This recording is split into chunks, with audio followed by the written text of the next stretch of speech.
Welcome back, Spurs fans, to the Hepler football channel. Today we're doing our preview ponderings of the upcoming Burnley versus Tottenham match on Sunday.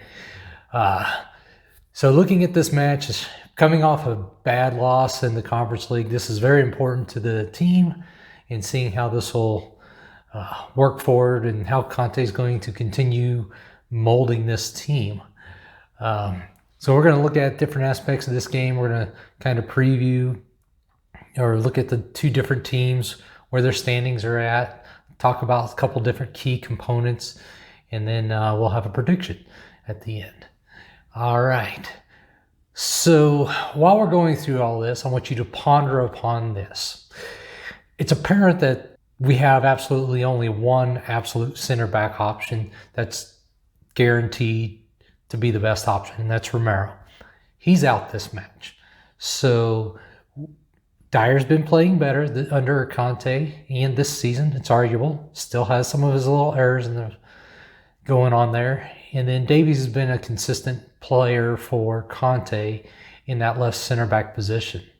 So let's just say it's Dyer and Davies. Who do you feel good about in that third center back position in Conte's 3-4-3 setup? So ponder upon that as we go through. We discuss the upcoming match and some of the little nuances that we need to maybe be aware of. So with that all being said, prior to the weekend matches, Tottenham sits in 7th place. So they're in decent position, have some opportunities to maybe jump up a place or two this weekend, depending on how other matches fare it out. But this is an important match, and we talked about it before. This is a good string of matches coming up between now and the end of December in that January 1st match, that Tottenham has an opportunity here to actually collect a fair number of points with the matchups that we're coming up against. There's really only maybe 2-3 out of the next 9 to 10 matches that you would absolutely say we're not at least equally matched, if not undermatched significantly. And that'd be like a Liverpool or something like that. So with those matches, and this is all Premier League matches, we definitely have other matches with the Conference League matches and the Cup match coming up, but there's definitely a significant opportunity to pick up points within 6 to 7 of those matches. And if we could pick up quite a few points, that really propels us up into that top 5 or 6 conversation. And maybe not top 3 or 4, but definitely top 5th or 6th place.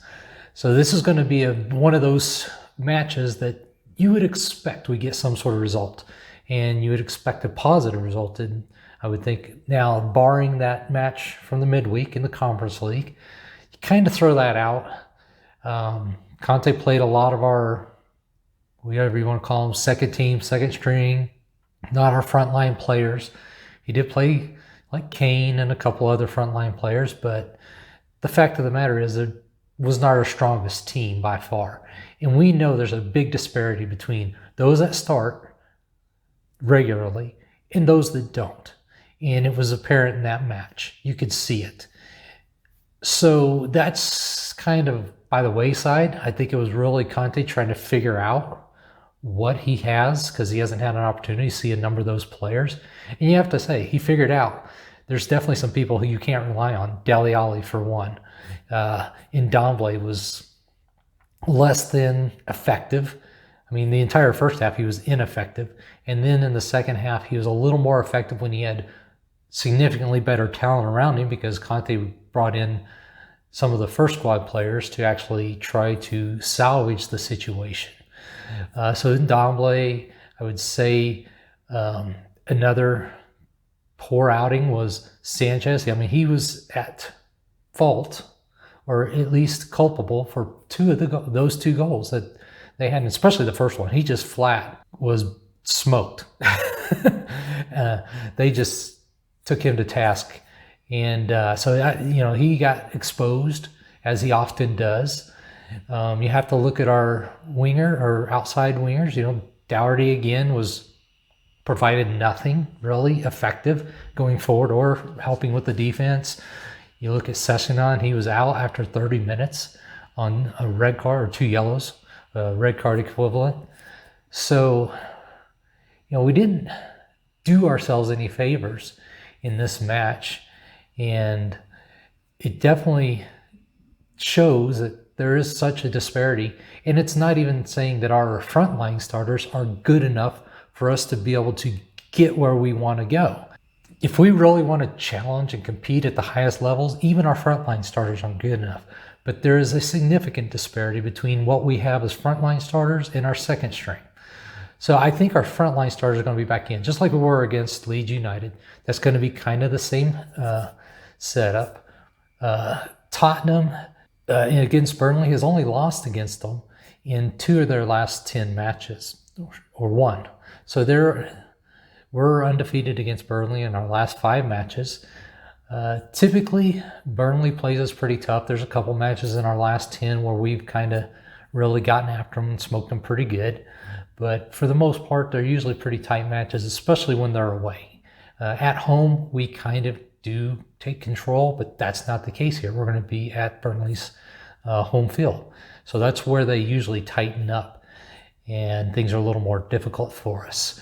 When we look at Tottenham's last 5 Premier League matches, we've kind of coming out of a little bit of a funk since Conte's been here. This past Conference League match was his first loss. But we've looked a little more solid in defense. We posted a shutout, which was our first shutout since our first few matches. And so I think there's some good things working. Now, again, the question is going to be, how is he going to line this team up in the back with the back 3? Is he going to go with the back 3, back 4? I still think he's going to work a back 3. It's just who's going to be that third center back. Because your options are Davison, because we're assuming Dyer and Davies are slotted in there. Davison, Tanganga, Rodin, and that's pretty much it. And none of them were great on the Thursday match because they all 3 played. The worst of the bunch definitely was Sanchez. Why he took Rodin out over Sanchez, I don't understand. I understand people still think Sanchez provides some pace and some athleticism. With what he displayed, even in just the first half before Conte made changes, Davison has no athleticism. He got burned multiple times by the Murrah players. And Murrah would be an equivalent team of England's League One. They're like 3 or 4 levels below Tottenham. So this shouldn't have been this kind of match, even with our second line players. So, who he puts there, in my view, it should be either Tanganga or Rodin. I think Rodin didn't have a bad match at all. He wasn't great or outstanding, but he was not the weak link in that defensive setup for Tottenham against Murrah. It was significantly on Davison's shoulders. Tanganga wasn't at his best, I don't think. And then the wing backs didn't provide any support or help. And then when you had Ndombele and Skip kind of in the midfield, there's only one guy in there that's actually functionally protecting that back line, and that's Skip, because Ndombele wasn't doing anything for him. So, what happens there is going to be very key. But Tottenham, I still feel, is finding its way in Conte's system. With the stronger players in there, I think we'll show better. But the one big struggle we've been having is scoring goals. Now, we did get 2 against Leeds, which was great. Conte's first Premier League match against Everton, no goals, but we did pitch a shutout. So, we've had a lot of problems scoring goals this season, and I don't see that changing without a change in formation or whatever Conte's wanting to do with this team. You see little bits and pieces where they try to link up, play, and things like that. It's starting to come together. It's just not cohesive yet and not consistent at all. When we look at Burnley, in their last 5 Premier League matches, they've only lost 1, and it was to Man City, which is one of the top 2 or 3 teams in the league, bar none. But in their last 4 matches, they're undefeated. So, they had a tough start to this season. They've won all of 1 match in the entire their entire season so far. And in the Premier League, they've only won one match, I should say. So, they're not really rolling people over, but they're starting to find their rhythm a little bit. They are scoring goals, but they're also giving up goals.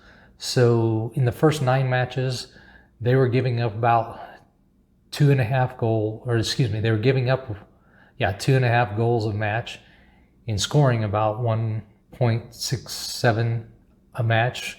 Now they're scoring about 2.5 and giving up 1.67. So they kind of flipped that in the last 3 matches. So I think they've tightened up their defense, which is not a good sign for us. But they are susceptible to giving up goals. I feel with our stronger team in there, especially when you're talking about the midfield, we should have Højbjerg back in there. Skip's not on suspension like he was in the Leeds match. I feel like we'll be more solid depending on who he puts in that other third center back position. He may go back to a back 4. I don't know. If he does, I still fear that he's going to put Sanchez in there. I fear Sanchez is going to be another liability for us, even when we add the protection of Højbjerg and Skip in front of him. I really worry about where our goals are going to come from. I know Kane got a goal. Kane's been a little more active, a little more engaged since the international break, but even then, during this Murrah match, I didn't think he was very good in that first half. Again, the quality of personnel around him, but also, he's the guy out there. He's got to help provide that next level ability, and it just wasn't happening for me. He didn't really start working as hard until the changes were made. And it's almost like, well, my efforts are going to be recognized now, and so I'm going to put in some more effort. But, looking at the two in their past 5 Premier League matches, you got to say Burnley's kind of pulling good, where Tottenham's still trying to find their way out of a funk. So to me, it kind of balances out. They don't have any injury issues that I'm aware of at this point in time. We still have Romero and Lo Celso. So those are the big keys, especially the Romero one. Lo Celso is just a guy who you can pull off the bench, hopefully, and create some stuff and have an opportunity, or it's just someone that you can pull off the bench to interject something if things are not going well. With all the upcoming matches we have, if we can't get over on Burnley, who is sitting at the time of recording, they're sitting in 18th place. So they're basically in relegation zone. Although they're playing better, this is a team we should beat. My fear is we're not a cohesive team right now, and they're starting to come good.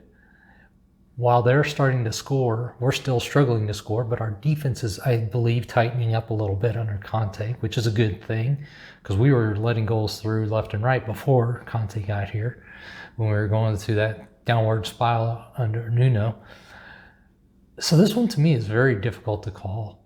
But definitely, if we were just going on paper and we were saying this is a Spurs team that's been under this coach for a few months or something, I would say we should win.